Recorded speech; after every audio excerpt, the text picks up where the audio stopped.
inside the front bumper,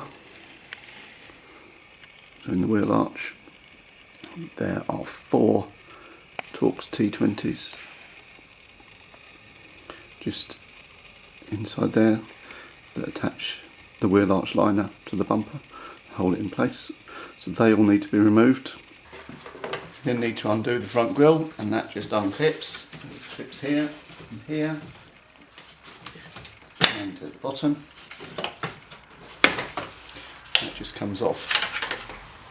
You can remove the connector for the bonnet release, but you don't need to. If all you're doing is accessing these bolts to remove the bumper, then you can just move this out of the way and it just avoids one other job. 5 Torx bolts. 1, 2, 3, 4, 5.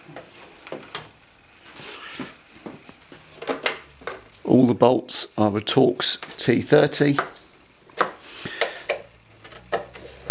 So just undo them all.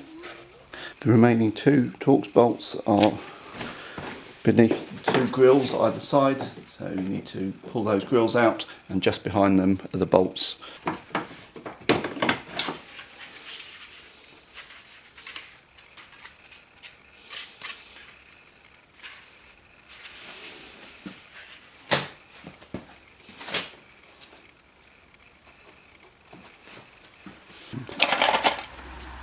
These 7 are T30s. That's the T25 for the wheel arch liner. Once all the bolts are out, one last thing to do is to just unclip the temperature sensor, which is on the right hand side. By far the easiest way is to just lift the metal clips so the whole unit comes off, rather than trying to undo the plug. Once that's all done, the bumper should now slide off like that.